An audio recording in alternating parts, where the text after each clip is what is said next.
is exclusively scheduled to be made on the 15th of each month from 15 year 2026, and the amount to be transferred for each county is given, with the overall average rate of remittances each month being 8.3% of the total allocation of 415 billion. Consider on this particular bill to vote on the position of the committee that is urging the Senate to approve this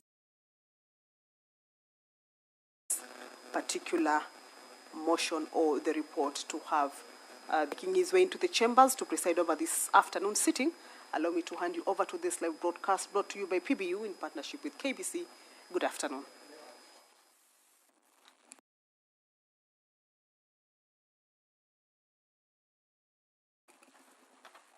Na tuombe. Ewe Mwenyezi Mungu, twakusihi ututazame kwa neema nyingi na baraka. Sisi watumishi wako ambao mridhika kutuita kwa nyadhifa za uongozi katika jamhuri hii yetu. Tukuomba utuwajalie tuyatende na kufikia mambo yote atakayofikishwa mbele yetu kwa njia ya haki na uaminifu, ili kustawisha amani, ufanisi na heri ya nchi yetu na wale ambao haja zao umesikabidhi mikononi mwetu. Amen.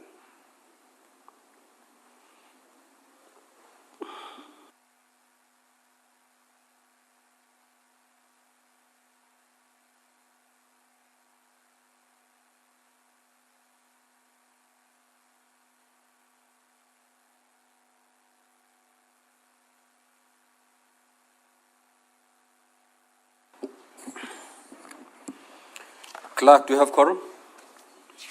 Sergeant at Arms, kindly ring the quorum bell for 10 minutes.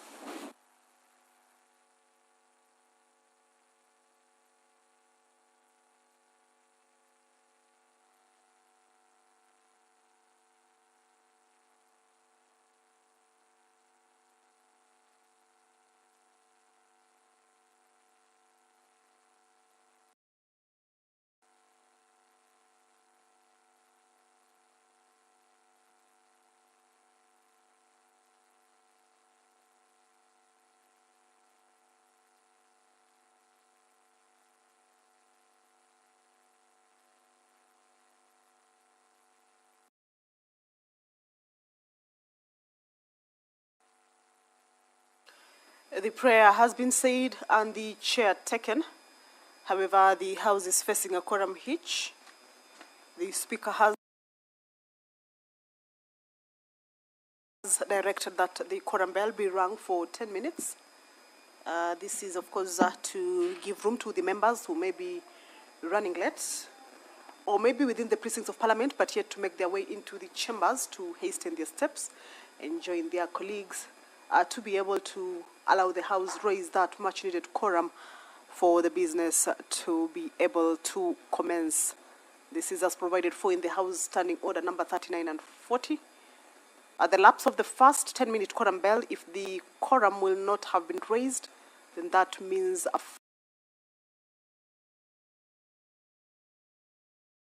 further 10-minute quorum bell will be on, but the House risks being adjourned. Second 10-minute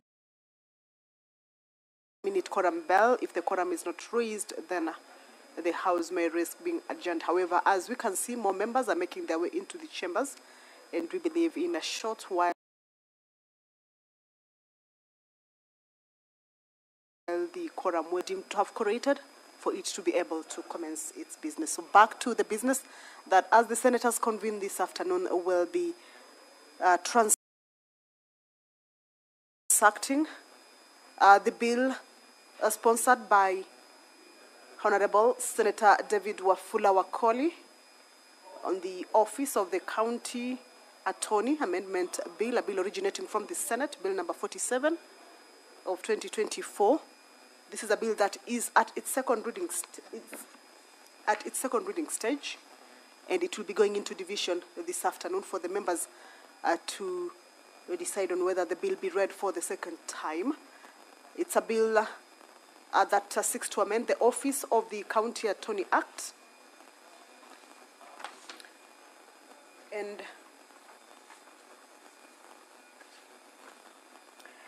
Basically, some of the amendments include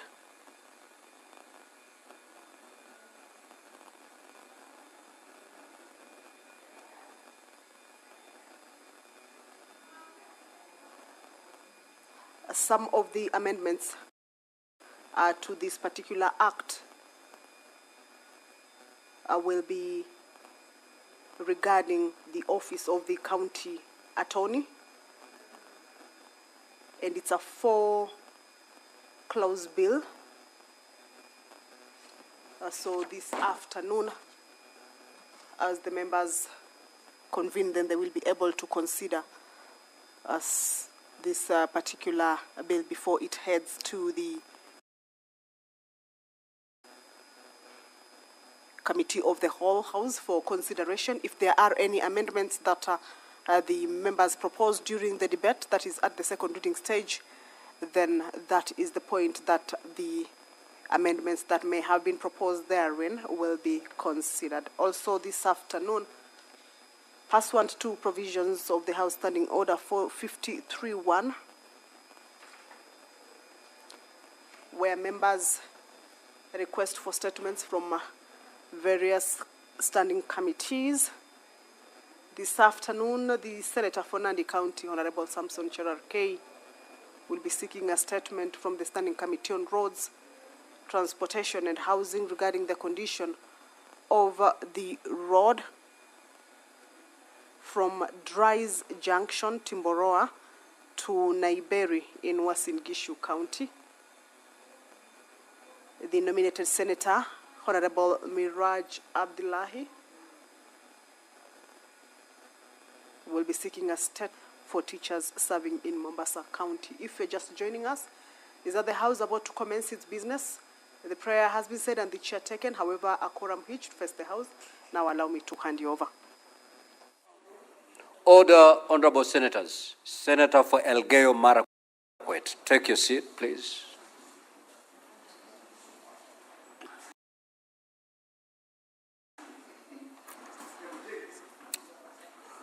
Clerk, you may proceed to call the first order. Order number 1, administration of oath. Order number 2, communication from the chair.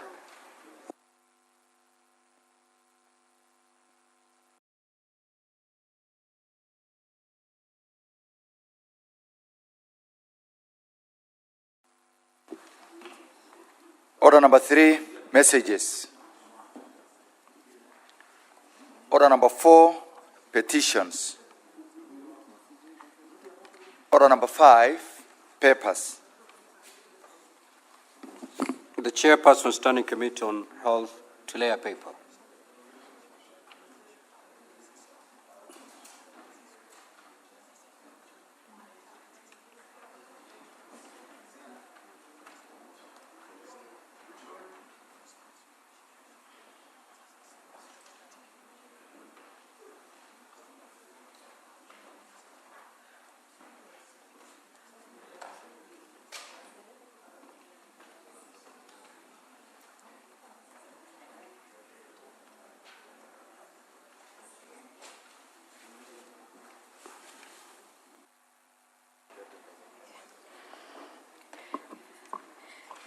Mr. Speaker, sir, I beg to lay the following paper on the table of the Senate today, 30th September 2025.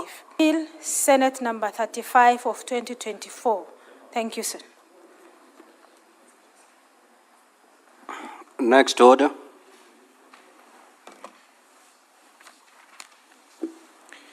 Order number 6, notices of motion. Senator Veronica Maina.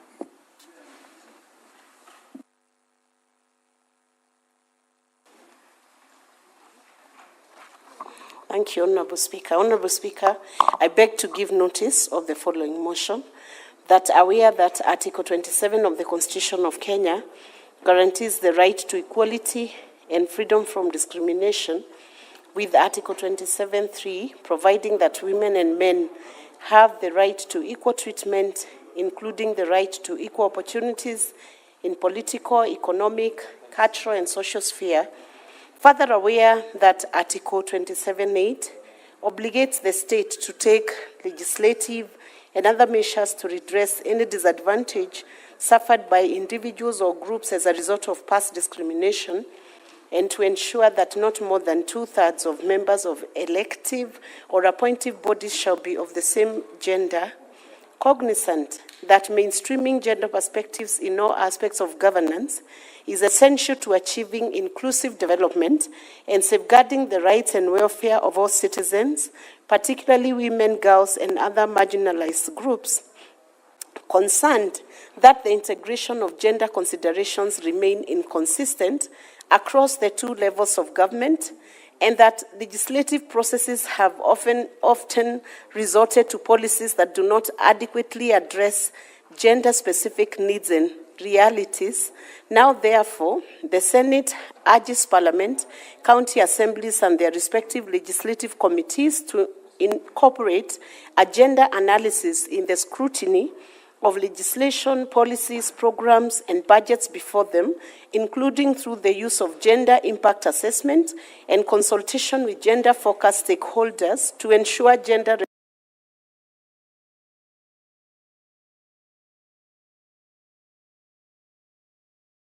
responsive governance.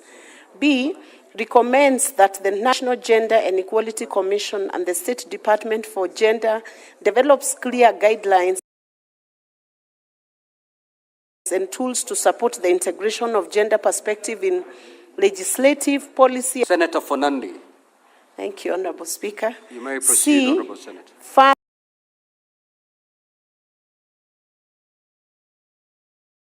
Further urges the National Gender and Equality Commission and State Departments for Gender to collaborate with the Kenya Law Reform Commission and the County Assembly Service Boards to build capacity for gender analysis among technical and legislative staff. D, urges the State Department for Gender to submit to Parliament a comprehensive biannual report detailing actions taken by ministries, departments, and agencies to promote gender mainstreaming, key achievements, emerging challenges, and proposed interventions. And E, resolves that the Standing Committee on Labor and Social Welfare continuously monitors the implementation of these resolutions and tables biannual report on the status of implementation. Thank you, Honorable Speaker.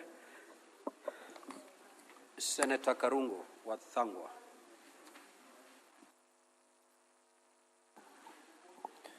Thank you very much, Mr. Speaker. I rise to give notice of the following motion. Motion is an amended version, Mr. Speaker, just for the title. Motion on promotion of artificial intelligence, AI, and innovation policy in Kenya. That aware that the fourth industrial revolution is redefining economies globally through emerging technologies such as artificial intelligence, AI, blockchain, and financial technology, fintech.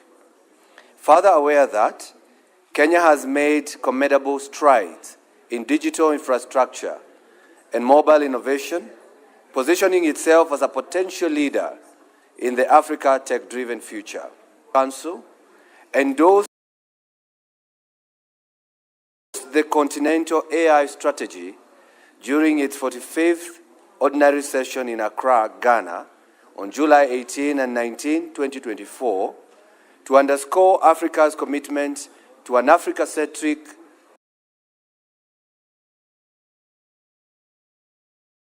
development-focused approach to AI, promoting ethical strategy, calls for unified national approaches among AU member states to navigate the opportunities of AI-driven change, aiming to strengthen regional and global cooperation and positioning Africa as a leader in inclusive and responsible AI development. Appreciating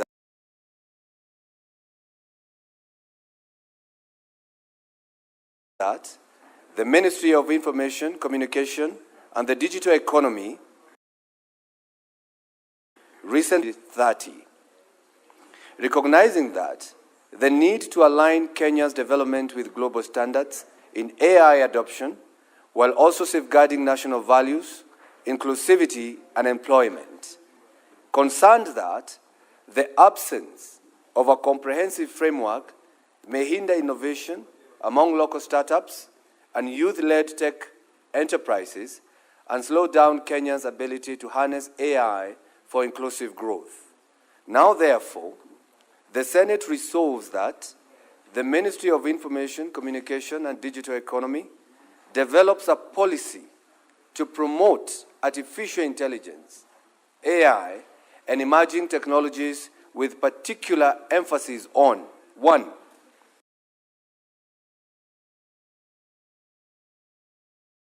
promoting research and development of locally relevant AI solutions.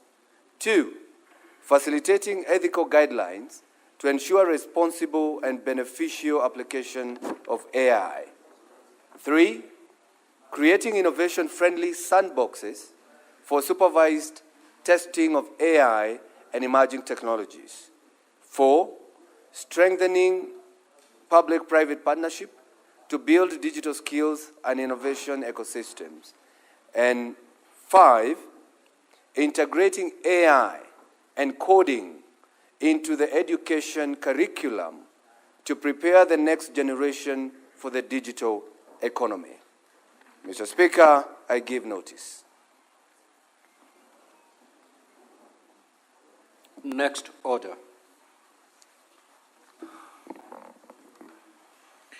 Order number 7, questions and statements.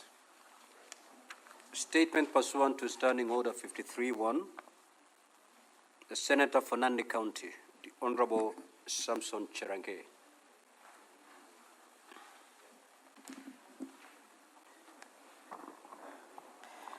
Thank you, Mr. Speaker, and good afternoon to you. Request for statement on the deteriorated condition of the road from Dryce Junction, Timboroa to Naiberi, Uasin Gishu County. Mr. Speaker, sir, I rise pursuant to Standing Order 53-1 to seek a statement from the Standing Committee on Roads, Transport and Housing on a matter of county-wide concern regarding to Naiberi in Uasin Gishu County. Mr. Speaker, sir, despite the construction of this road having been completed less than 3 years ago, it has deteriorated and is now unmotorable, clearly indicating that the work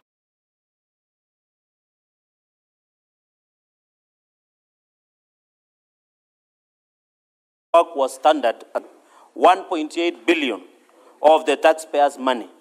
Yet its current condition clearly indicates a significant misutilization of funds with an intention of paying retention money of over 480 million Kenyan shillings and handing over that has not been clear by Kera to Kenya without a clear scope of works.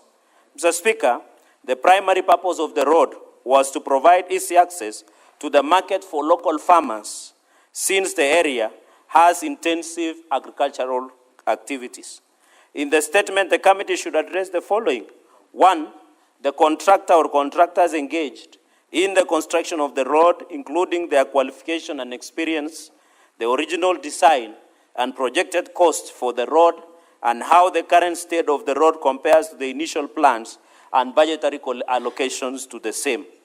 Number 2, Mr. Speaker, sir, a detailed breakdown of how funds allocated for the construction of the road were utilized, including whether there were any cost variation and the justification of the same. Mr. Speaker, sir, number 3, the criteria used to determine the road's classification, how this aligns with the needs of the local community, majorly farmers, the specific measures taken to ensure the road was constructed to the required standards, and the quality control processes applied during the construction of the said road. Mr. Speaker, number 4, action or actions taken against the contractors and other individuals, including the supervising agency, then which was Kenya Rural Roads Authority, KERA, engaged in the project, particularly in the light of poor and substandard deplorable work. Mr. Speaker, finally, measures taken by the relevant authorities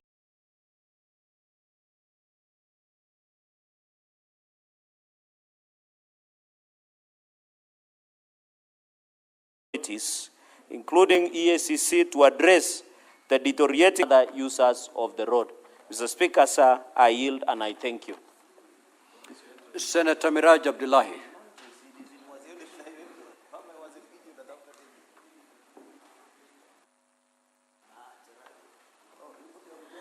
A request for statement on harmonization of house allowance rates for teachers serving in Mombasa County.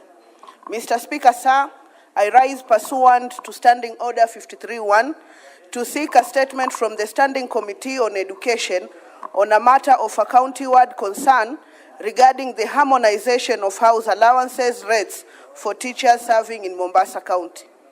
Mr. Speaker, sir, despite having been granted city status more than 17 years ago, the Teachers Service Commission still classifies Mombasa as a municipality for the purpose of determining house allowances rates for teachers. As a result, in Mombasa, continue to receive significantly lower housing allowance compared to their counterparts in Nairobi. Despite facing similar living costs, this inconsistency is further highlighted by the fact that TSC already acknowledges Mombasa's city status while determining per diem rates. In the statement, the committee should address the following. 1. The justification for the continued classification by Teachers Service Commission, TSC, of Mombasa as a municipality for purposes of determining house allowances rates for teachers, notwithstanding its city status. Whether the TSC could consider classifying Mombasa under the same category as Nairobi City, given their comparable urban status and cost of living. 3, the measures in place to ensure that house allowances rates across the country are periodically reviewed and adjusted to reflect prevailing economic realities. Thank you, Mr. Speaker.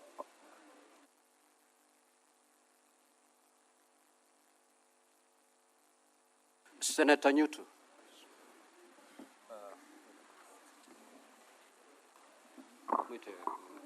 Thank you, Mr. Speaker. I rise pursuant to Standing Order 53-1 to seek a statement from the Standing Committee on National Security, Defense and Foreign Relations on a matter of inter-county concern regarding the recurring incidents of torture and killing of individuals suspected of stealing pineapples from Del Monte's farm in Thika and Murang'a counties. In the statement, Mr. Speaker, the committee should address the following. 1, the number of reported incidents of torture and killing of individuals found trespassing as suspected of stealing pineapples from Del Monte's farm in Thika and Murang'a counties since 2010. 2, the findings of investigations by the Directorate of Criminal Investigations, DCI, into each case, including details on the number and security guards that have been found culpable, apprehended, and prosecuted. 3, the steps taken by Del Monte Kenya Limited to address the failure by the security guards manning its farm to apprehend and hand over the suspected offenders to the police unharmed and to prevent continued use of unnecessary and excessive force on suspected offenders. 4, the community engagement initiatives by Del Monte Kenya Limited and relevant security apparatus to address the theft of pineapples from Del Monte's farm, which is the root cause of the killings and torture. And 4, Mr. Speaker, whether Del Monte Limited has or intends to compensate families of those who are killed or tortured, and if so, provide details on the same. I thank you, Mr. Speaker. Senator Richard Onyonka. The business is dropped. Now, the statements by Senator Hamida Kibwana will be deferred pursuant to the Senator's own request. We now move to statements pursuant to Standing Order 56-1B. The Chairperson, Standing Committee on Land, Environment and Natural Resources.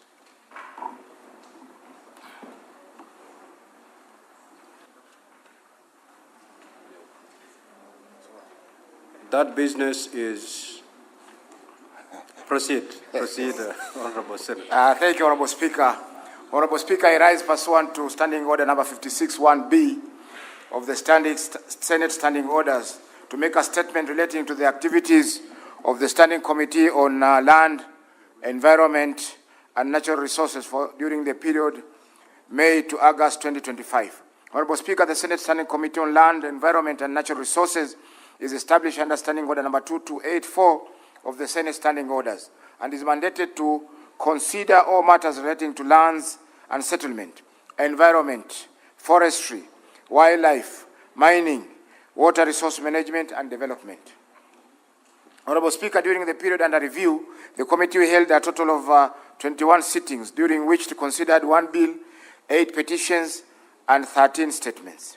Honorable Speaker, the committee held meetings and managed to address 6 petitions with the National Land Commission, NLC, 24 statements, and 8 petitions to the Ministry of Lands, Public Works, Housing, and Urban Development, 8 statements with the Ministry of Mining, Blue Economy, and Maritime Affairs, and 1 petition with the Ministry of Agriculture and Livestock Development. Additionally, responses have been received from the Ministry of Tourism, Wildlife and Heritage, the Ministry of Water and Sanitation, as well as from the various county governments, and have been duly dispatched to the relevant senators. Honorable Speaker, the committee further considered the status of county projects funded through the conditional allocations. These include the financially locally led Climate Action Program, FLOCA, the Kenya Climate Smart Agricultural Project, KCSAP, and the Water Sanitation Development Project, WSDP. The committee observed that progress in implementing conditional allocation projects varied across the counties. To enhance oversight and accountability, it resolved to seek comprehensive details on annual allocations and expenditure since 2022-2023 financial year to date. Evidence of successful and operational projects with associated costs, as well as best practices, lessons learned, and challenges encountered by the various county governments during implementation. This resolution reflects the committee's commitment to monitoring effective use of resources, sharing practical insights, and ensuring tangible benefits to counties through the conditional allocation programs. The committee has since received submissions from some of the counties, and the most recent meeting held is with the county government of Kakamega at the committee's sitting held last week, Thursday, on 25th of September 2025. Honorable Speaker, the committee is currently considering 1 bill, the Real Estate Regulation Bill, Senate Bills number 35 for 2023, and is in the process of considering the submissions and will be submitting a report on the bill by the next reporting period. On the Natural Resources Benefit Sharing Bill, Senate Bills number 6 of 2022, it is still under mediation, and there exist challenges in calling for the first meeting arising from the varied calendars of both houses. The committee is, however, seized of the matter and is making efforts to ensure that the consideration will be completed by the next reporting period. Honorable Speaker, the committee has 13 petitions committed to it that are pending and under consideration. The committee has since managed to consider 11 of the petitions during the reporting period and conducted 5 county visits to Mombasa, Nyandarua, Embu, Homa Bay, and Kilifi counties to conduct further investigations on the petitions. The committee has considered and adopted 8 of the petition reports and will be tabling the reports on or before Thursday, 2nd of October 2025. Honorable Speaker, in conclusion, I wish to thank members of the committee, your office, and the office of the Clerk of the Senate for the continuous support accorded to the committee in undertaking its work. I thank you, Honorable Speaker. The Chairperson, Standing Committee on National Cohesion, Equal Opportunity and Regional Integration.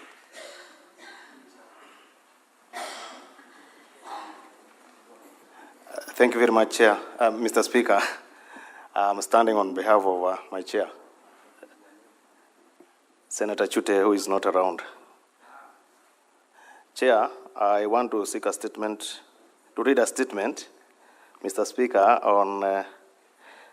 of the activities of the Standing Committee on National Cohesion, Equal Opportunity and Regional Integration for the period of starting from 1st of May 2025 to 31st August 2025.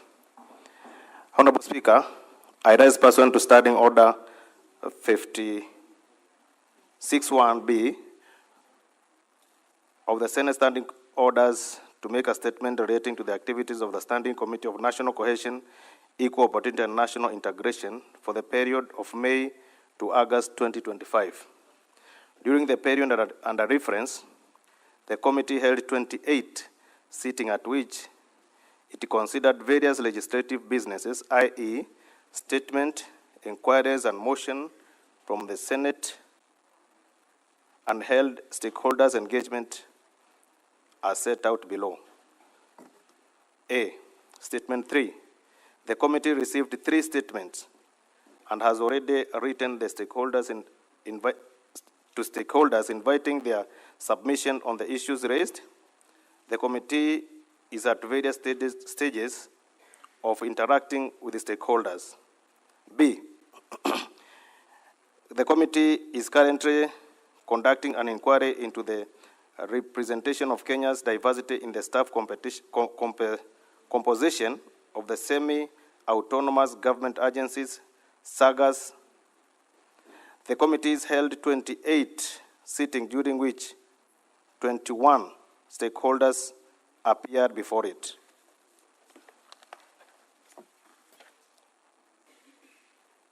Foreign visits.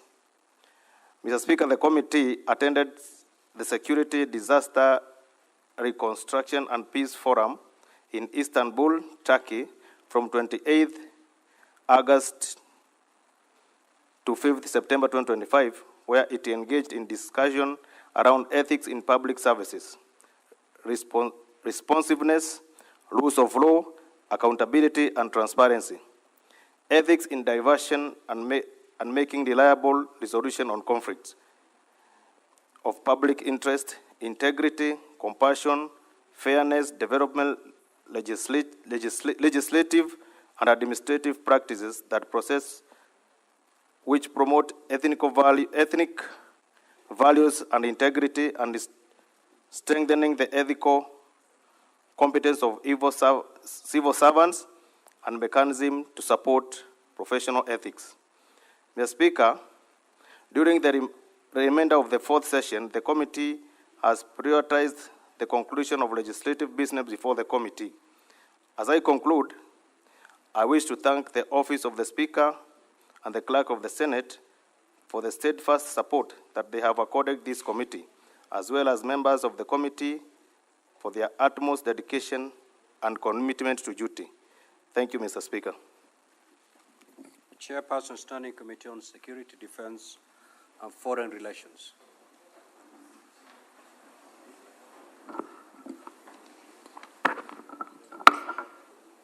Thank you, Mr. Speaker. Pursuant to Standing Order 56(1)B of Senate Standing Orders, Honorable Speaker, I rise to issue a statement relating to the activity of Standing Committee on National Security, Defense, and Foreign Relations for the period of April to July 2025. During the period under review, the committee held 20 sittings at which it considered various legislative proposal bills, statements, petitions, motions, inquiries, and held stakeholder engagement as set out below. A legislative proposal, Honorable Speaker, the committee considered one legislative proposal to Colonial Reparation Bill 2025 by Senator Agnes Kavindu Mudhama, MP, and transmitted its comments and observations to the Right Honorable Speaker of the Senate.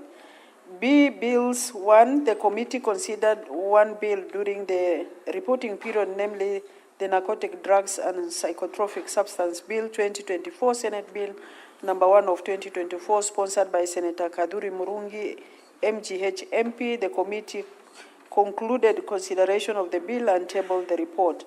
C. Statements 28. The committee considered 28 statements during the reporting period, 6 statements having been concluded.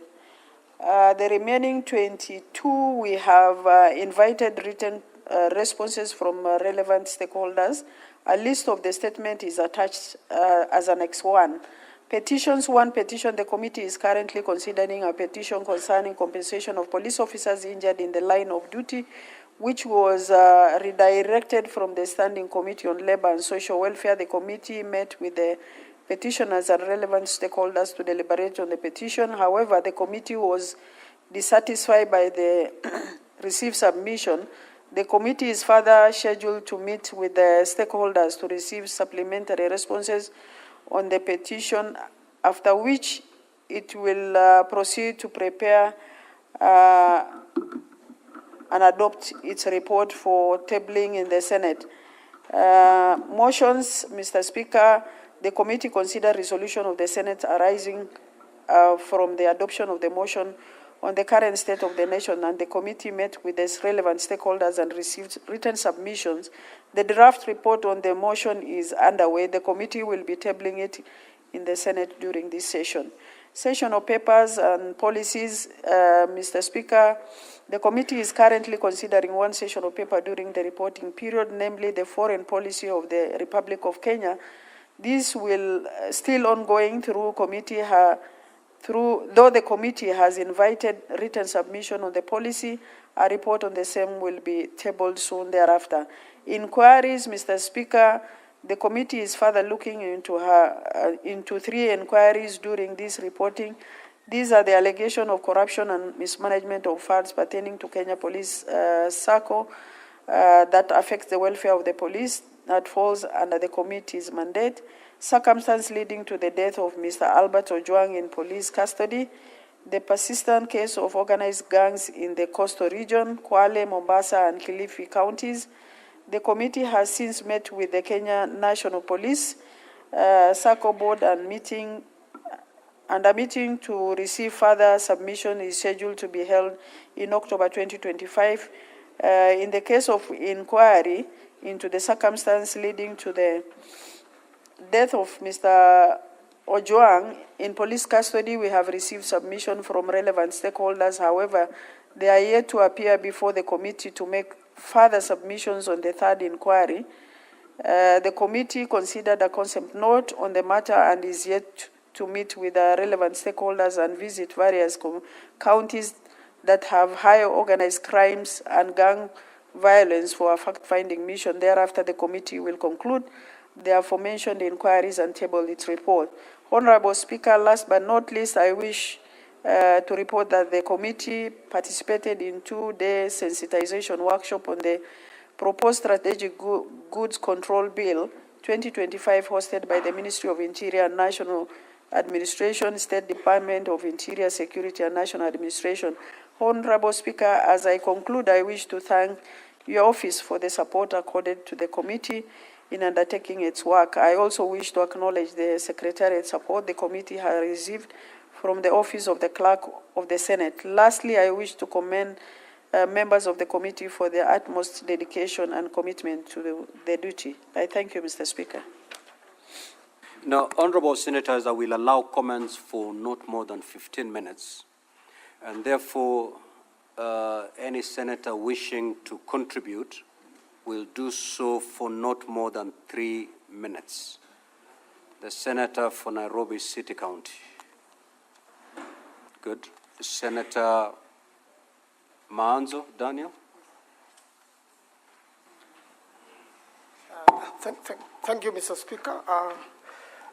Mr. Speaker, I want to comment on the request for statement made by the Senator from Muranga, the Honorable Joe Nyotu.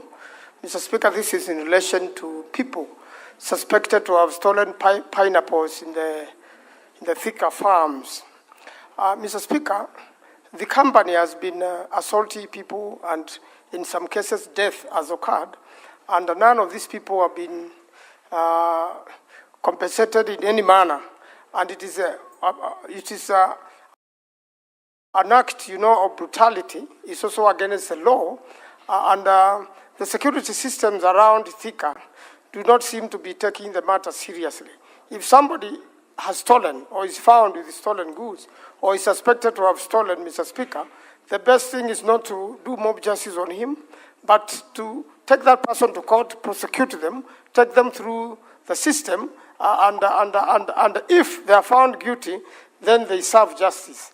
But, Mr. Speaker, the idea of the company, killing people or brutalizing people, Mr. Speaker, is illegal, and this House should take this matter very seriously so that Kenyans can be protected and their lives can be protected across the country. Thank you, Mr. Speaker. Senator Fernandez. Thank you, Mr. Speaker. I rise on the statement by the Committee of Lands and National Security. Mr. Speaker, I rise with heavy heart because yesterday, Mr. Speaker, in the course of yesterday, some rogue police officers, Trikahapi, killed over 3 people in Kimwani area in Tindri sub-county when they went to quell an issue of land dispute that has happened in that area. And I know Senator Oburu Odinga knows that area very well. Mr. Speaker, I don't know whether it is fashionable nowadays for police to shoot to kill, unless there is a silent order. Mr. Speaker, 3 people were killed dead.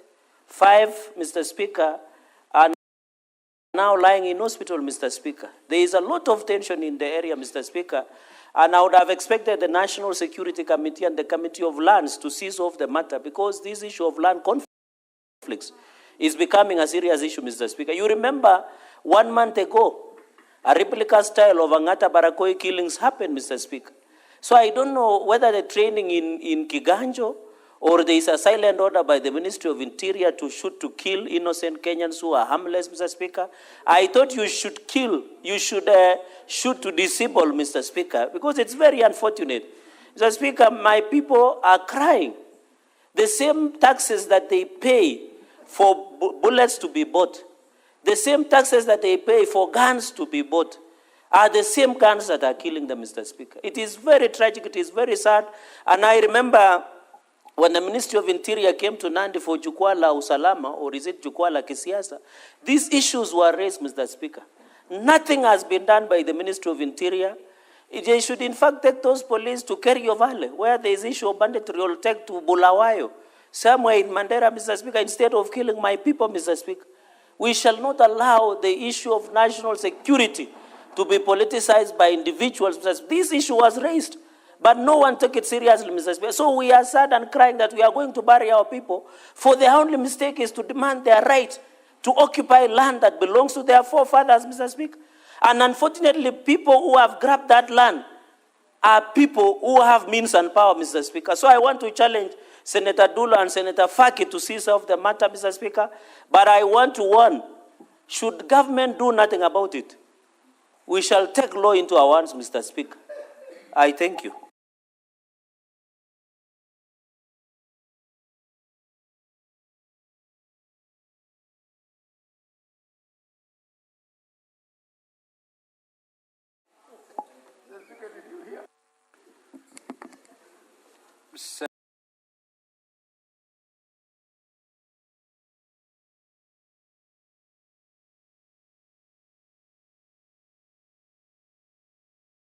Senator. Mr. Speaker, Mr. County, Senator Nyotu.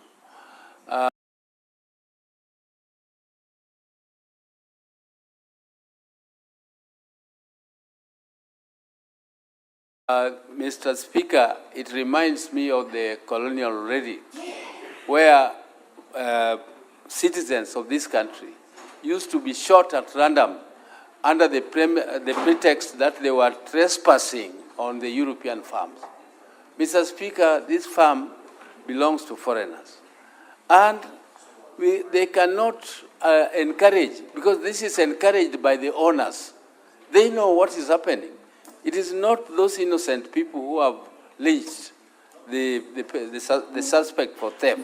It is actually encouraged by the owners of the farm that if you find them, just do whatever you can, there will be nothing will happen to you. Because they are also protected somewhere up there. They know that whatever happens, even if the matter is reported, nothing will happen to them. So, Mr. Speaker, this is a very serious matter. The government should investigate incidences such as this and make sure that proper, appropriate measures are taken to deal with the culprits of lynching of innocent Kenyans. I don't know whether they are innocent, but if they stole pineapple because they are hungry, what is the big deal that you must kill them? Well, that is a misdemeanor, Mr. Speaker, if it even goes to court. So, Mr. Speaker, I hope that this will be the last killing. We should not hear of that kind of heinous crimes being committed against Kenyans on Kenyan land by foreigners. Mr. Speaker, I detest that and I support that statement. Let it be thoroughly investigated by the committee. Thank you. Senator S.C. Okanyuri. Thank you, Mr. Speaker. I wish to support the statement by a Murang'a senator on the killing of individuals suspected stealing pineapples at the Del Monte farm in Murang'a. Mr. Speaker, this is not for the first time we are having this issue. We have human rights bodies which have gone to court. Determinations have been made which unfortunately do not favor the innocent citizens of this country. Mr. Speaker, I don't think killing and maiming people because of alleged stealing is the solution.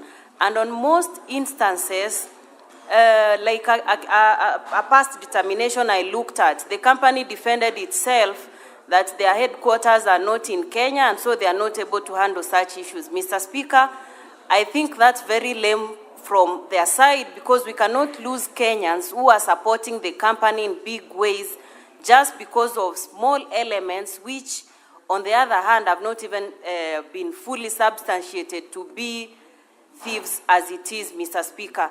It's very sad that we have injustice everywhere occurring and nothing is being done because these are desperate Kenyans who are trying to earn a living and in one way sometimes are caught up in some of these issues, but still that does not justify killing of people for such happenings. So I feel our government needs to swing into action so that Del Monte is either compelled to compensate, especially the ones where already determination has been made that it's their security officers who killed these people, so that we do not have families waiting for years to get redress over such issues, Mr. Speaker.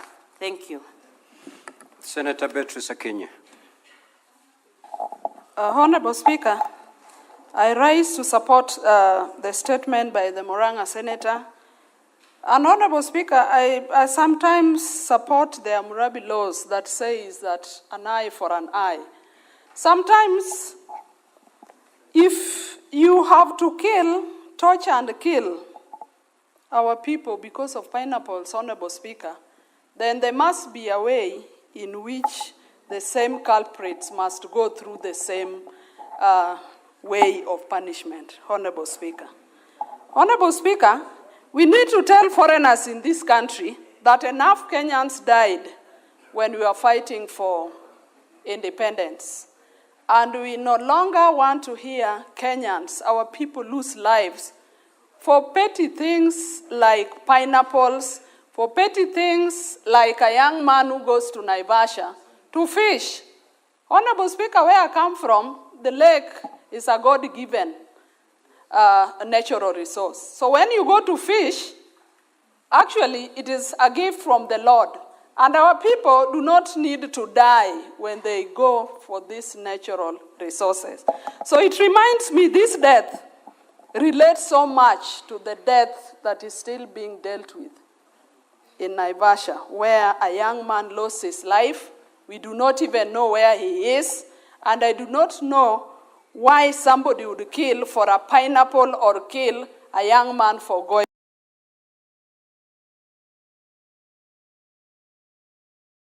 to fish. So, Honorable Speaker, same people must have this. We had this notion that when you are disciplining, you discipline and punish the wrong that is done. In this case, punish the act of the pineapples. Take this person to court and let them pay or whatever. But you cannot kill because we cannot get that life back.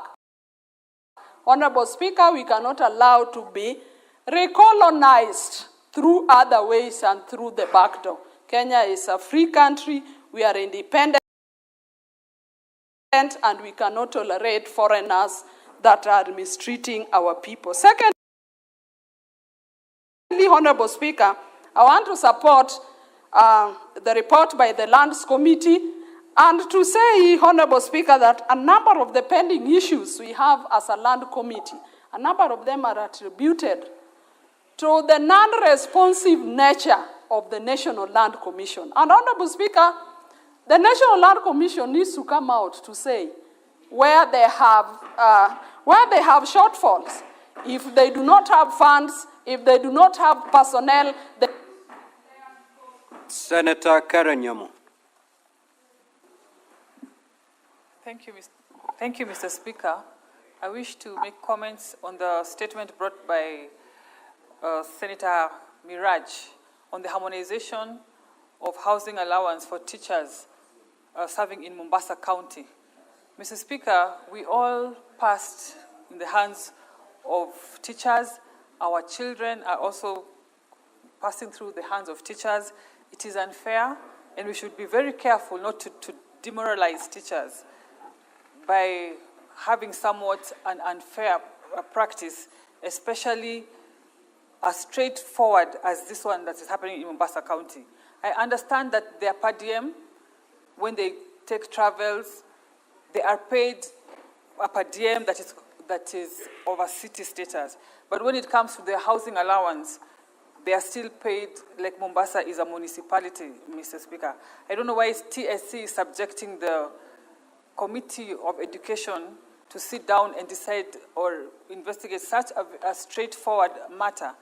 It is as simple as harmonizing it at their level, Mr. Speaker. I want to make comments as well on the statement by Murang'a Senator Joe Nyutu on the killings happening in Del Monte Company of our people who take pineapples in the farm. Mr. Speaker, this is not the first time we have had this. It is something that is continuous. It has been going on with a lot of impunity. And I'm wondering, is Del Monte the only company that is able to process fruits in this country? Does it mean that we cannot take away their license and license even 3 other companies in their place? Why should we continue this to go on? Are they above the law? Is their presence in this country so meaningful to us more than our people's lives, Mr. Speaker? We have to take stern action. It should not be business as usual. They will see us talking about this today before this House. They expect us to talk about it on another instance, and that should not be the case, Mr. Speaker. Our people's lives should be respected. Thank you.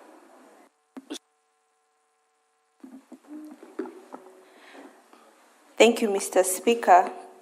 And I rise to contribute to the motion by the Senator for Murang'a, Senator John Nyutu.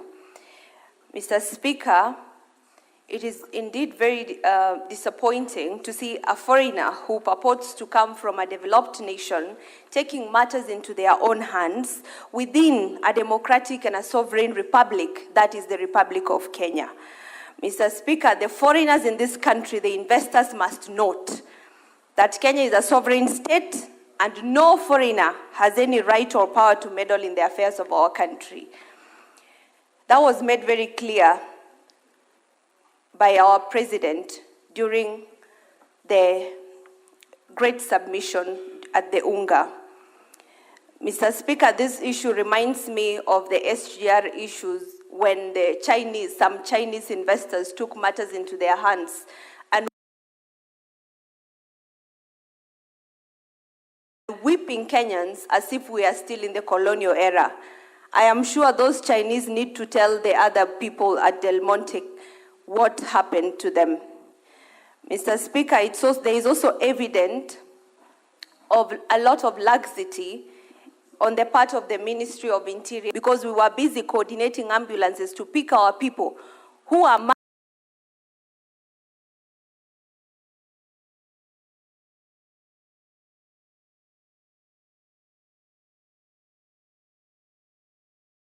murdered. We have lost life and give backup to our people who are fighting aggressive enemies were met with deaf ears. Mr. Speaker, there was a time we were praising the Ministry of Interior on the floor of this House, but so far, it seems there's a miss somewhere and something is not happening. Because when you look at this issue of Del Monte, this is a matter of the Ministry of Interior and National Coordination. There is no way somebody will touch Kenyans, and they are a foreigner, and we are an independent state, without them getting a taste of their own medicine. Thank you, Mr. Speaker. Senator Sek. Thank you, Honorable Speaker. I also rise to support a statement sought by Senator Samson Cherargei. This is not my a lot of. Yeah, I think I've just started. I have just started, Honorable Speaker. So the deterioration of roads in this republic, Honorable Speaker, is something that is wanting. I want you to support this statement because most of our roads also in Kajiado County are in a very bad condition, Honorable Speaker. Road for Imaroro, Mashuru, Isara Road is a road that has been constructed 3 years ago. And right now, it has deteriorated for almost 70%, Honorable Speaker. I don't know the kind of labor, the contractors that we are giving work to work for us or even to construct these roads, and the institutions that are given, or even contractors that are given, some contracts to maintain these roads, Honorable Speaker. I don't know what they are doing, because Kenya has a budget every financial year for the maintenance of these roads, Honorable Speaker. We don't know what they are doing. We really want to this committee to go into details to see how these institutions and sagas are doing to maintain our roads in the whole republic. Honorable Speaker, the road between Ilasit Rombo, Taveta Road in Kajiado also is another problem, which we have a very big problem. Now it is in rain season. We have issues of that road. There's a lot of problems in that road. And the president has just launched this road several months ago. That is the month of February this year. Honorable Speaker, we don't know when this road will be starting. Honorable Speaker, the 56 kilometers road of Kajiado North that has told for many, many years now, for more than 3 years, is yet to. And when we visit these sagas, that is the Kena and Kera and all that, this institution and the ministry, they usually tell us that the contractor has been paid. The contractor has been paid. Paid up to when? We really want to request this committee to go into details to make sure that these roads are maintained and started, because for those which have not yet started. So I sincerely want to support this statement and wish to see these roads constructed. Thank you, Honorable Speaker. Senator from Meru County, Senator Kathuri. Thank you, Honorable Speaker, also for giving me this opportunity to give a very brief comment on a statement by the Senator, my good friend from Murang'a County. Though today we are a bit not aligned politically. So, Mr. Speaker, this the Monte case has not started today. So many Kenyans, young men and women from Kiambu and Murang'a counties have been victims of the Monte investors. Mr. Speaker, you know the investors, very high towers. If you pass through Thika Road, you'll see they have towers which they are able to see those guys when they go to pick the pineapples. And Mr. Speaker, you fail to understand how they are not able to go arrest them. The young men are very harmless, and then prosecute them through the normal system in Kenya, Mr. Speaker. So, Mr. Speaker, if you look at these cases in the Omonte farm, the cases in Nanyuki at the British Army Training Unit, Batuk, in Nanyuki, Mr. Speaker. There is a live case where against Wajiru was murdered by that same people. Mr. Speaker, if I relate all these cases, these are investors, these are people from one particular country which I don't want to mention because of diplomatic issues, Mr. Speaker, when I'm on this floor of the Senate. So if I want to say that there is something we call Koroni Mamboleo, and this is exactly what is happening with these investors. They are from one particular corner of this group. And Mr. Speaker, this should stop. They colonized us, we got independence in 1963, and we are free to operate in Kenya, to live in Kenya, and they are not supposed to kill our people, Mr. Speaker. Just the other day, Mr. Speaker, foreigners have now, you know, when Kenyans go to the foreign countries, they are being killed from the foreign countries. Now the issue is reversed. Kenyans are being killed in their own country, Mr. Speaker. The other day in Kilimani, represented by my good friend Senator Sifuna, Mama Fua was killed by foreigners, Mr. Speaker. So this is a trend that we cannot accept as Kenyans, Mr. Speaker.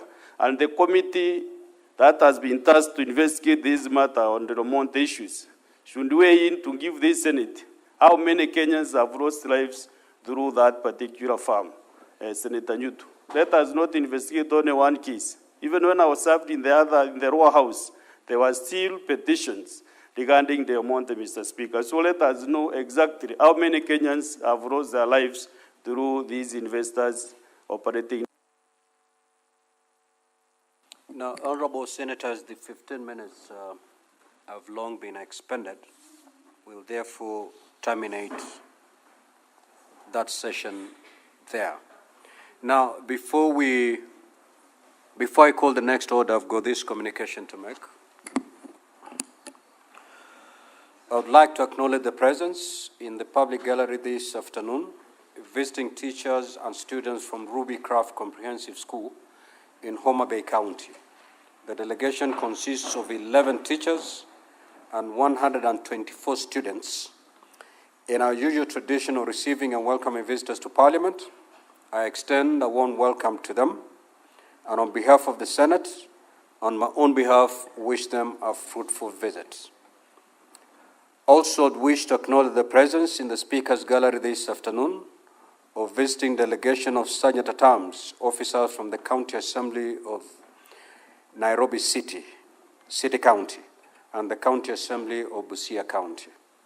The delegation from Nairobi City County is undertaking a 10-day attachment to the Parliament of Kenya to enhance the understanding of legislative security protocols and parliamentary practices, while the visiting delegation from Busia County undertaking a benchmarking visit to engage with their counterparts in the Senate in preparation for the Senate Mashinani.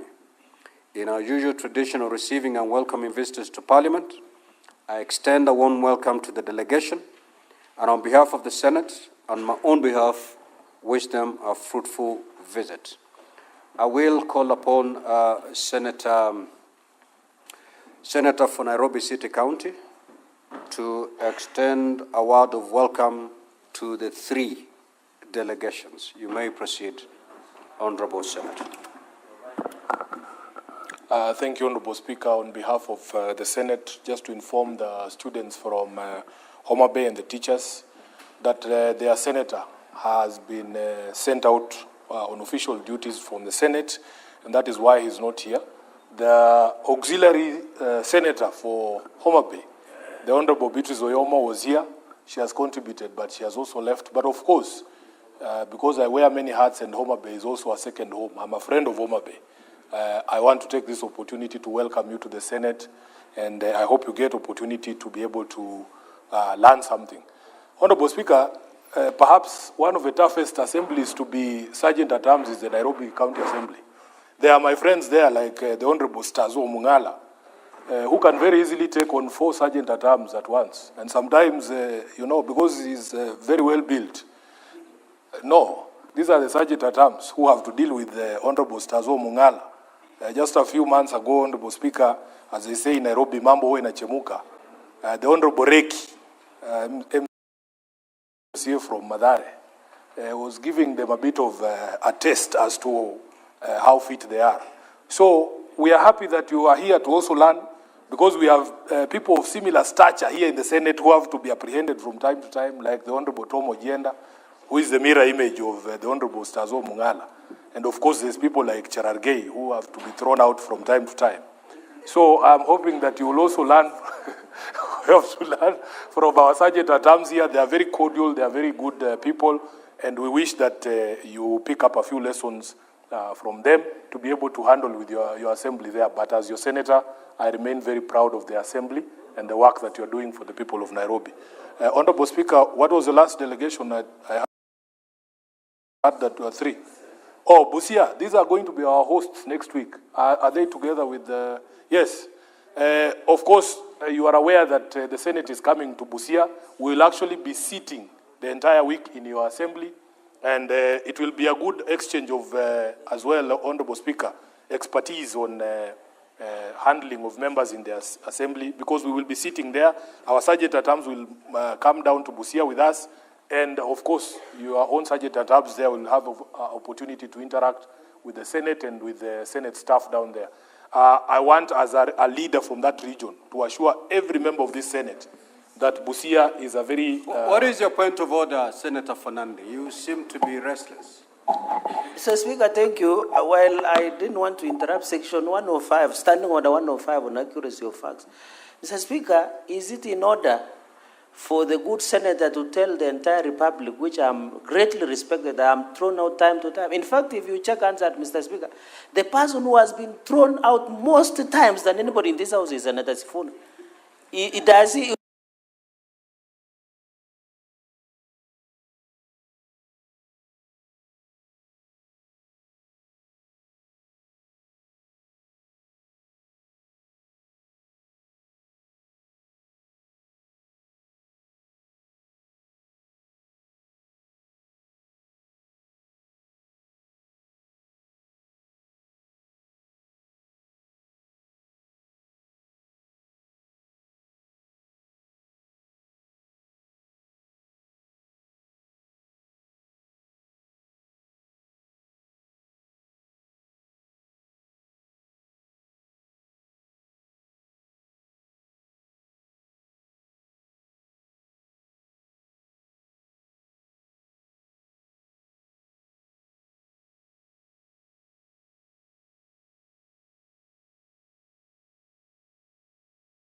Allow me, pursuant to Standing Order 45.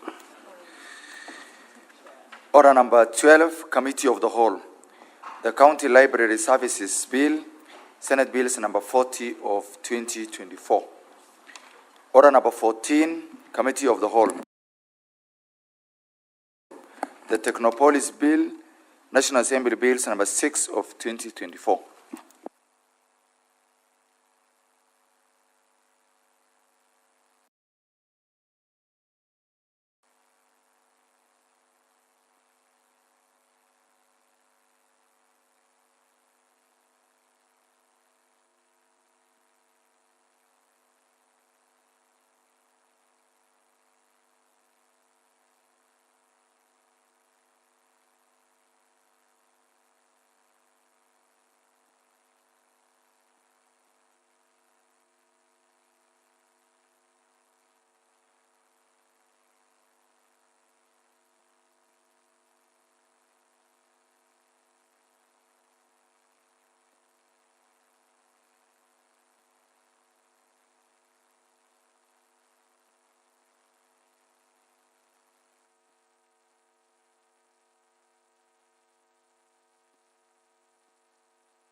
Honorable Senators, please resume your seat. We are resuming the Committee of Whole on the County Library Services Bill, Senate Bills number 40 of 2024, and I request the clerk to call out the clauses.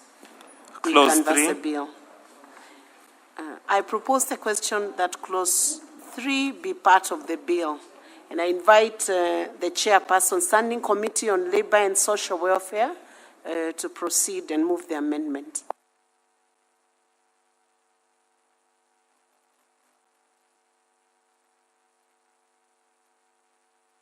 Madam Chair, I propose that Clause 3 be amended as proposed on the order paper.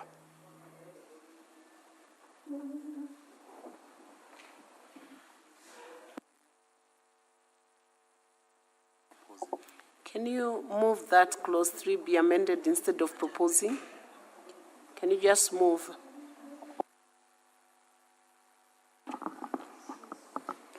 I move that Clause 3 be amended as it is on the order paper. I propose the question that Clause 3 be amended as proposed. I put the question that Clause 3 be amended as proposed, division at the end.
I put the question that clause 2 be amended as proposed, division at the end. Next. The title. I propose the question that the title be part of the bill and request the mover, chairperson, Standing Committee on Labor and Social Welfare, Senator Mulgo, to move. Madam Chair, I move that the title be amended as it is on order paper. I propose the question that the title be amended as proposed. I put the question that the title be amended as proposed. Division at the end. Next. Clause 1. I propose the question that clause 1 be part of the bill. I put the question that clause 1 be part of the bill. Division at the end.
We are done with canvassing those clauses. So I'll now call the mover, Senator Joyce Corriel, to report on the progress by the Committee of the Whole.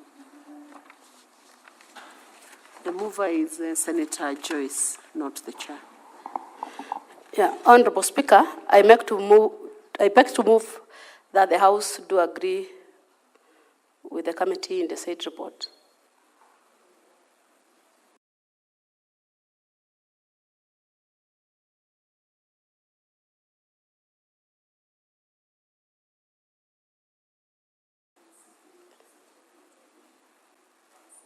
And seek leave to sit again tomorrow.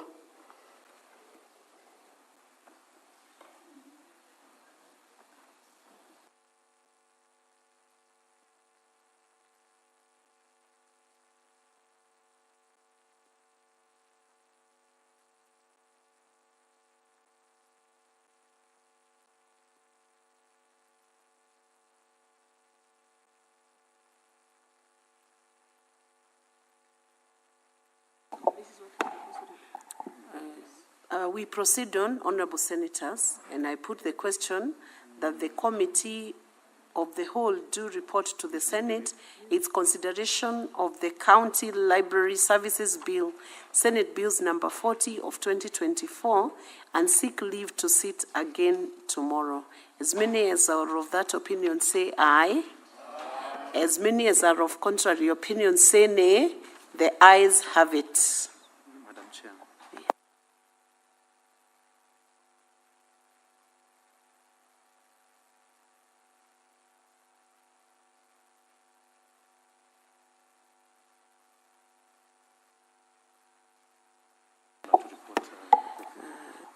Honorable Senators, I will request Senator Joyce Corrill to report with clarity on the progress by the Committee of the Whole on the County Library Services Bill, Senate Bills number 40 of 2024.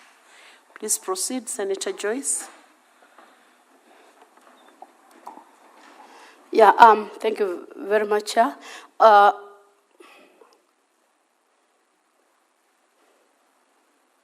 I beg to move that the Honorable Chairperson, pursuant to Standing Order 153, I beg to move that the Committee of the Whole do report to the Senate its consideration of the County Libraries Bill, Senate Bill number 40 of 2024, and seek leave to sit again tomorrow.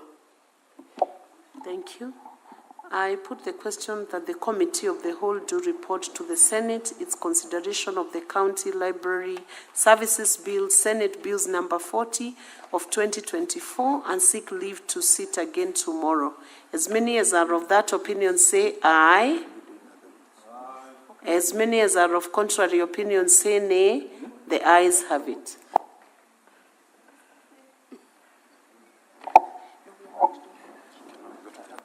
We go to the next bill now.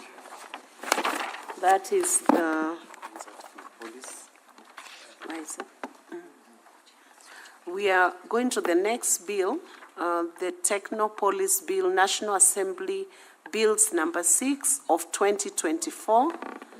And we are still in the Committee of the Whole in respect of this bill, and I request the clerk to proceed and call out the clauses. Clauses 3, 4, 5, and 6. I propose the question that clauses 3, 4, 5, and 6 be part of the bill. I put the question that clauses 3, 4, 5, and 6 be part of the bill. Division at the end. Next. Clause 7. I propose the question that clause 7 be part of the bill, and I invite the mover, chairperson, Standing Committee on Information, Communication, and Technology, Senator Chesang, to proceed and move these amendments.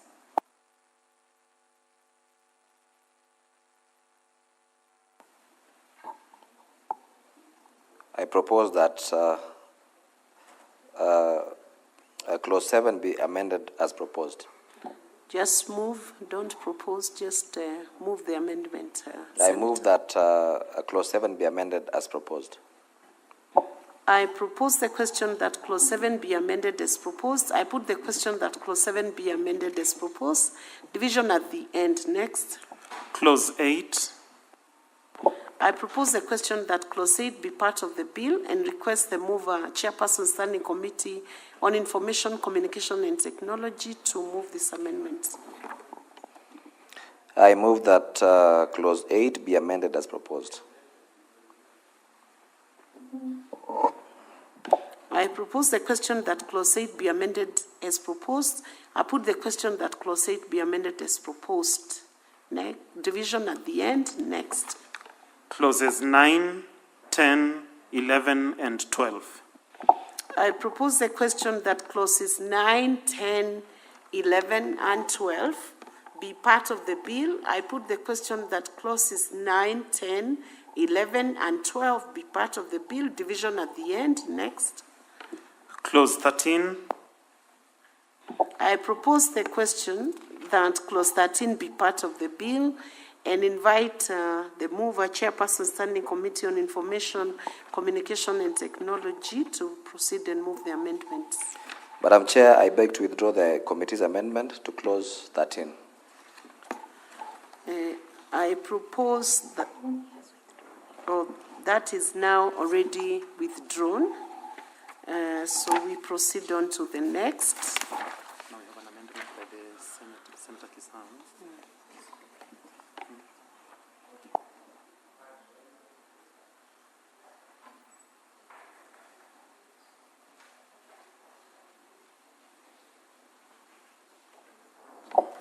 Clause 13.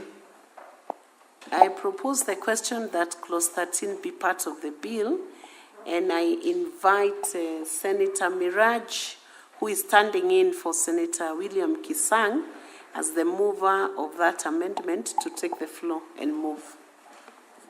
Thank you, Madam Chair. Further amendment, I beg to move that clause 13 be amended as proposed by Senator Kisang. Thank you. I propose the question that clause 13 be amended as proposed by Senator Kisang. I put the question that clause 13 be amended as proposed by Senator Kisang. Division at the end. Next. Clauses 14 and 15.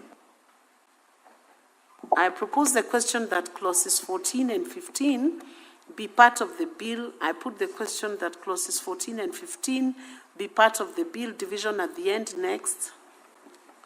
Clause 16. I propose the question that clause 16 be part of the bill. I invite the mover, Chairperson, Standing Committee on Information, Communication and Technology, to move this amendment. Senator Chesang. I move that clause 16 be amended as proposed. I propose the question that clause 16 be amended as proposed. I put the question that clause 16 be amended as proposed. Division at the end. Clause 17. I propose the question that clause 17 be part of the bill and invite Chairperson, Standing Committee on Information, Communication and Technology, Senator Kisang, to move that amendment. I move that clause 17 be amended as proposed. I propose the question that clause 17 be amended as proposed. I put the question that clause 17 be amended as proposed. Division at the end. Next. Clauses 18, 19, 20, 21, 22, 23, 24, 25, 26, 27, 28, and 29. I propose the question that clauses 18, 19, 20, 21, 22, 23, 24, 25, 26, 27, 28, 29 be part of the bill. I put the question that clauses 18, 19, 20, 21, 22, 23, 24, 25, 26, 27, 28, 29 be part of the bill.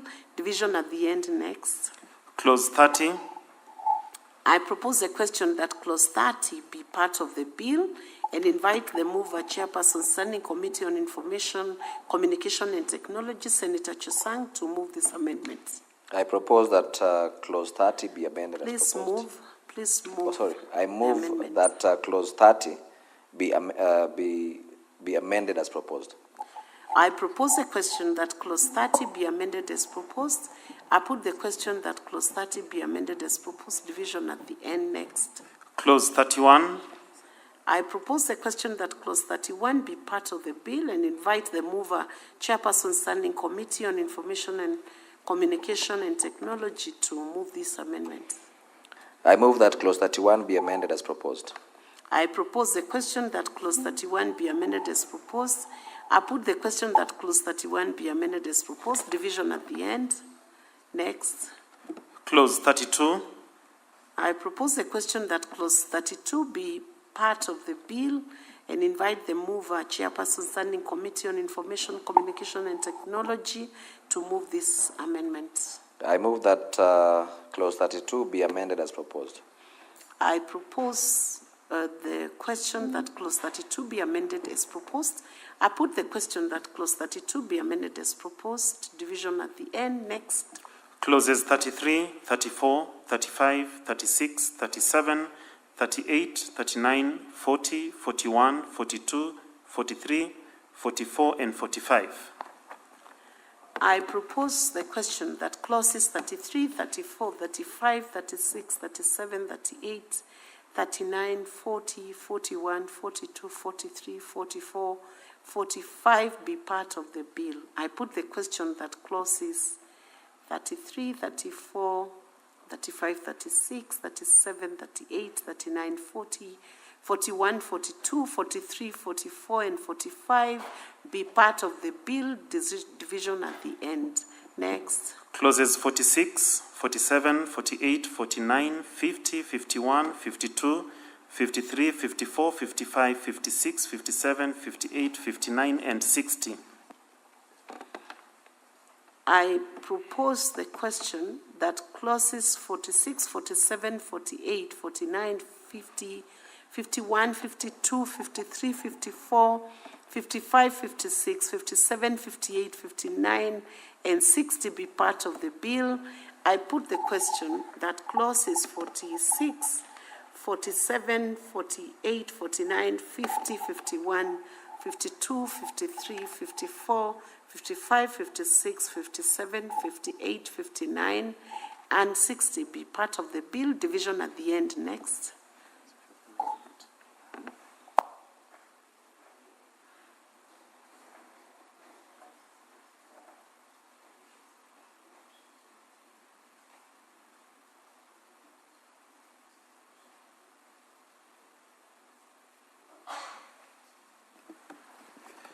Clauses 61, 62, 63, 64, 65, 66, 67, and 68. I propose the question that clauses 61, 62, 63, 64, 65, 66, 67, and 68 be part of the bill. I put the question that clauses 61, 62, 63, 64, 65, 66, 67, and 68 be part of the bill. Division at the end. The first schedule. I propose the question that the first schedule be part of the bill. I put the question that the first schedule be part of the bill. Division at the end. The second schedule. I propose the question that the second schedule be part of the bill. I put the question that the second schedule be part of the bill. Division at the end. Next. Clause 2, the title, and clause 1. I propose the question that clause 2, the title, and clause 1 be part of the bill. I put the question that clause 2, the title, and clause 1 be part of the bill. Division at the end.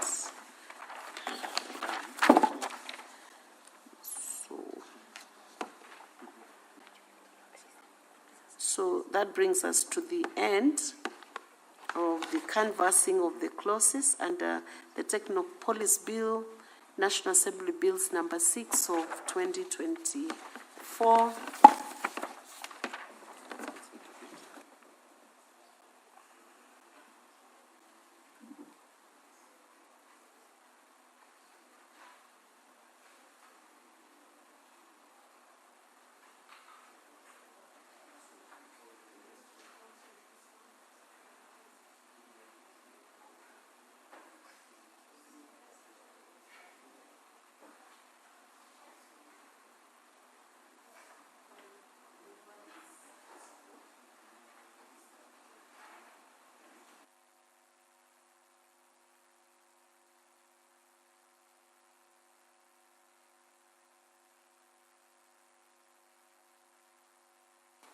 I will now call upon the mover, who is the majority leader and is represented by Senator Joyce Corrill, to now report on the progress of the bill, of this bill, by the Committee of the Whole. Yeah, Honorable Chairperson, pursuant to the Standing Order 153, I beg to move that the Committee of the Whole do report to the Senate its consideration of the Technopolis Bill, National Assembly Bill number 6 of 2024, and seek leave to sit again tomorrow. Thank you, Senator. I put the question that the Committee of the Whole do report to the Senate its consideration of the Technopolis Bill, National Assembly Bills number 6 of 2024, and seek leave to sit again tomorrow. As many as are of that opinion say aye. Aye. As many as are of contrary opinion say nay. The ayes have it.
Honorable Senators, let's start. We do the reporting of progress by the Committee of the Whole.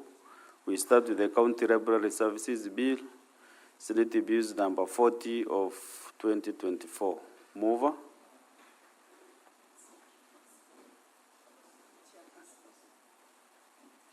Chairperson. Honorable Speaker, I beg to report that the Committee of the Whole has considered the County Library Services Bill, Senate Bills number 40 of 2024, and seeks leave to sit again tomorrow.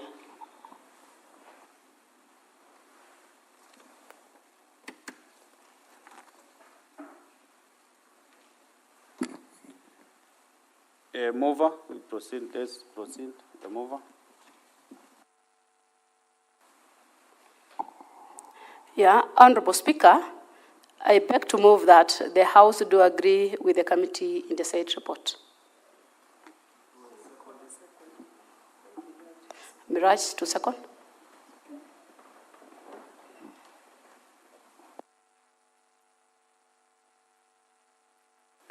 Mr. Speaker, sir, I beg to second. Honorable Senators, I propose the question that the House do agree with the committee in the Senate report. I put the question that the House do agree with the committee in the Senate report. As many as those of the similar opinion say aye.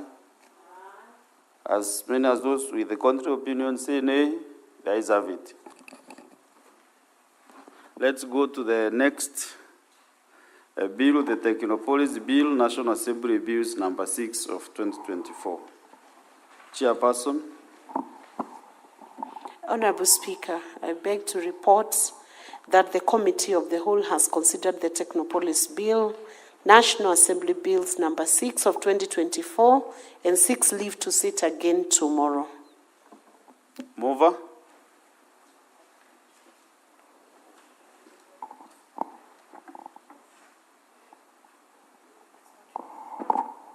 Where is the mover of the bill? Sorry? Okay. Yeah, Honorable Speaker, I beg to move that the House do agree with the committee in the said report. I will request Honorable Miraj to second. Senator Miraj. Mr. Speaker, sir, I second. Honorable Senators, I propose the question that the House do agree with the committee in the same report. I put the question that the House do agree with the committee in the same report. As many as of the similar opinion say aye.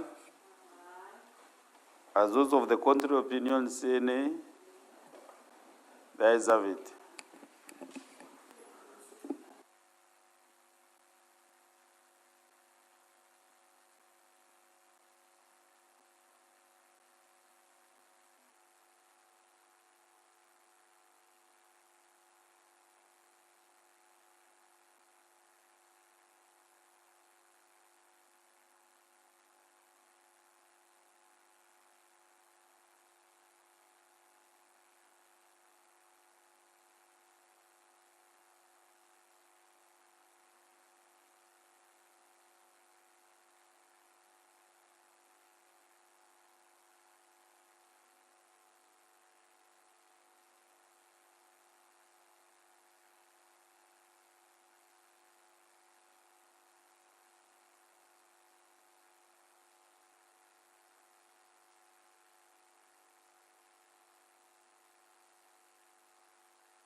Honourable Senators, let's do some business. Clerk, you lead the next one. You know the next one. Order number 8, motion, report of the Standing Committee on Finance and Budget on the County Government's equitable share cash disbursement schedule for financial year 2025-2026. Resumption of debate interrupted on Thursday, 25th September 2025, division. We have no numbers for division, so we defer that order. Next order. Order number 9, the Office of the County Attorney Amendment Bill, Senate Bills number 47 of 2024, resumption of debate interrupted on Thursday, 7th August 2025, division. We also defer that order, number 9. Next order. Order number 10, the Seeds and Plant Varieties Amendment Bill, Senate Bills number 4 of 2025, resumption of debate interrupted on Tuesday, 23rd September 2025, division. Similar fit before under number 10, so we also defer. Next order.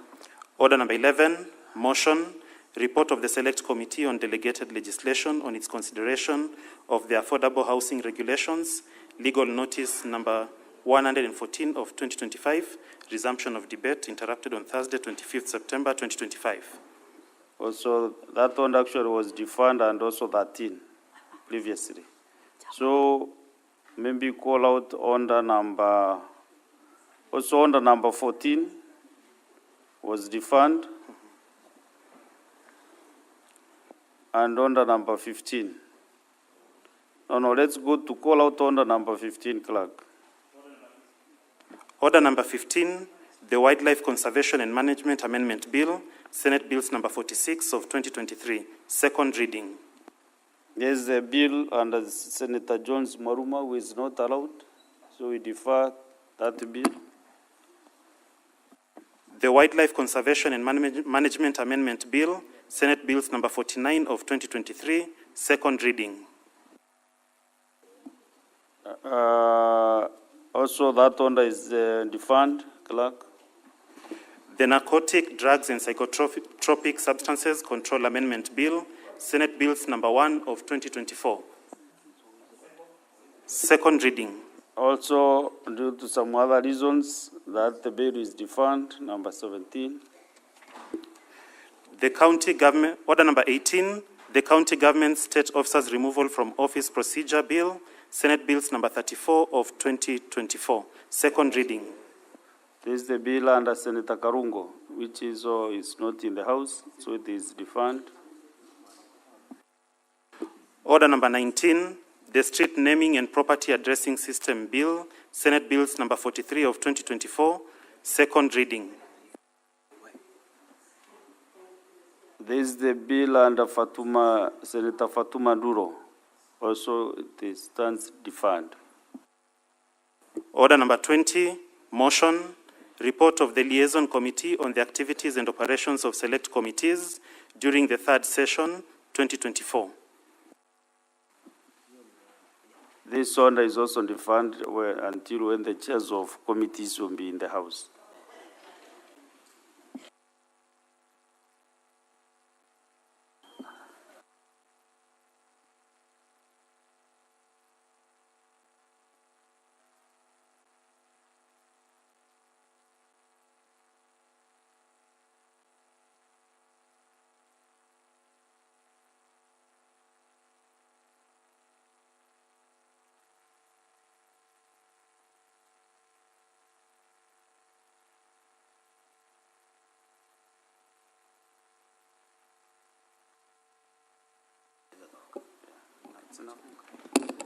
Honorable Senators, there being no other business on the order paper, the Senate stands adjourned until tomorrow, Wednesday, at 9:30 a.m.